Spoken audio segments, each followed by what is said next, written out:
لیکن ہر طرح کی میں آپ کو کہتا ہوں کہ جی ہم خرچہ دیں گے, ہم چندہ کر کے ہم خرچہ دیں گے. آپ پیپلز پارٹی, آپ مسلم لیگ نون, آپ وہاں پہ جا کے جلسہ کریں کہ 2018 کا بھی جوڈیشل کمیشن بنایا جائے, انویسٹیگیٹ کیا جائے کیا ہوا, اور 2023 میں بھی اس قسم کا پرامن جلسہ. اور ایسی جگہ اگر آپ وہاں پہ جائیں تو آپ کو معلوم ہوگا کہ وہ ایک ایسی جگہ ہے جس میں کہ ابھی عرفان صدیقی صاحب بات کر رہے تھے کہ اسلام آباد کے 25 لاکھ پیپل, وہ ان کا ایک حق بنتا ہے. حق میں نے کہا کہ ان کا بھی بنتا ہے جو کہ ان پریویلیج سیکٹرز میں نہیں رہتے. حق ان کا بھی بنتا ہے جن کے کہ ہم وہاں پہ اسٹریٹ میں سے گزرے ہیں, جو تنگ تاریک گلی تھی کہ لوگ نہ پہنچ سکے, لیکن یہ جذبہ تھا. میڈم چیئر پرسن, یہ چیزیں جذبے سے ہوتی ہیں, یہ جنون سے ہوتی ہیں, یہ بلیف سے ہوتی ہیں. آپ کے لیڈر میں بلیف ہے, آپ وہاں پہ بوڑھے بچے جوان سب پہنچے ہوئے تھے. پرامن طریقے سے ہم نے اپنا وہ کیا, جلسہ کیا, حالانکہ کوششیں کی گئیں کہ اس کو ڈسرپٹ کیا جائے, لیکن ہر طرح کی میں آپ کو کہتا ہوں کہ جی ہم خرچہ دیں گے, ہم چندہ کر کے ہم خرچہ دیں گے. آپ پیپلز پارٹی, آپ مسلم لیگ نون, آپ وہاں پہ جا کے جلسہ کریں. آپ کے پاس 10 لوگ نہیں آئیں گے, میں یہ مبالغاً کہہ رہا ہوں, لیکن آپ جو ہے تو بہت ہے تو 1000 2000 3000 لوگ پیدا کر لیں گے. میں یہ کہہ رہا ہوں, ہو سکتا ہے آپ مجھ سے اتفاق نہ کریں, لیکن یہ فیکٹ ہے. جو یہ کہہ رہے ہیں کہ یہ جلسہ کامیاب نہیں, وہ بالکل ایسے کہہ رہے ہیں کہ ہم کہیں کہ جی جس طرح اس وقت ہم سینٹ میں نہیں ہیں, ہم اس میں بالی میں بیٹھے ہوئے ہیں. یہ بالکل ایسے ہی پریپوسچرس ہے.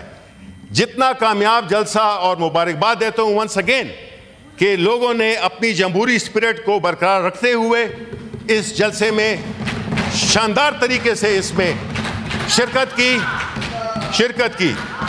اچھا جی, اب آ جاتے ہیں کہ دیکھیں, پھر میں کہتا ہوں کہ ہم سیاسی لوگ ہیں, ہم سیاست کر کے ان ایوانوں کے ممبر بنے ہیں. ہم نہ فارم 47 کے ذریعے آئے ہیں, نہ ہم کسی اور انفیئر مینز کے ذریعے آئے ہیں. آپ کو جو ہے ہم ادھر ہی سے ڈیمانڈ کرتے ہیں, let's make a common resolution. Madam chair person, ایک کامن ریزولوشن بناتے ہیں کہ 2018 کا بھی جوڈیشل کمیشن بنایا جائے, انویسٹیگیٹ کیا جائے کیا ہوا, اور 2023 میں بھی.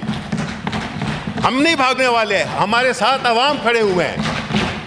ہم جو ہے تو بیساکھیوں پہ نہیں آئے, کیونکہ جب آپ بیساکھیوں پہ آتے ہیں تو آپ چل سکتے ہیں, آپ دوڑ نہیں سکتے.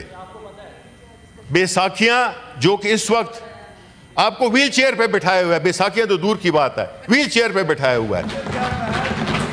آپ کوئی فیصلہ نہیں کر سکتے, آپ کوئی بڑے فیصلے کر نہیں سکتے. آپ کے اکانومی کے منسٹر 2 3 ہیں, پتہ نہیں کون ہے اکانومی منسٹر. کبھی ڈار صاحب دیتے ہیں پلان, کبھی دیتے ہیں اورنگزیب دیتے ہیں, کبھی کون دیتا ہے, کبھی کون دیتا ہے. آپ کے پاس, آپ تو بالکل کنفیوژن کا شکار ہیں. You don't know where you're going, and when, as they say, when you don't know where you're going, all roads take you there. You are going to, آپ جدھر بھی جاتے ہیں جائیں, لیکن پاکستان کو ابھی وقت ہے آپ کا, جی وقت ہے ہیمنز میں جانے کا. ٹھیک ہے, میں یہ کہہ رہا ہوں کہ آپ نے جس طرح سے کبھی کوئی پلان آ جاتا ہے, کبھی سبسڈری اناؤنس ہو جاتی ہے, پھر ریووک کیا جاتا ہے.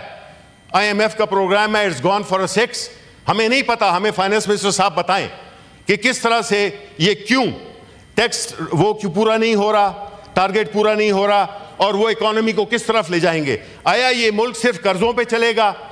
اس ملک میں ہر چیز اس وقت قرضے پہ چل رہی ہے, اور دوسری طرف آپ نے ساری چیزیں مرکوز کی ہوئی ہیں کہ پاکستان تحریک انصاف عمران خان کو کس طرح سے آپ نے پرسیکیوٹ کرنا ہے, کس طرح سے ان کی پرسیکیوشن کرنی ہے. آپ نے یہ سارے آپ نے وسائل لگائے ہوئے ہیں پاکستان تحریک انصاف کو کنٹین کرنے میں. اب ایسی صورتحال میں جبکہ ملک میں مہنگائی کا برا حال ہو, جس میں کہ آپ دیتے رہیں فگرز دیتے رہیں کہ جی انفلیشن سنگل ڈیجٹ ہو گئی ہے, یہ ہو گیا ہے, ہمارے ریزروز ادھر ہو گئے ہیں, ہمارا یہ ادھر سے لون مل جائے گا, ادھر سے لون مل جائے گا. ہم یہ کہتے ہیں, ہم جی میں بہتر رہا ہوں,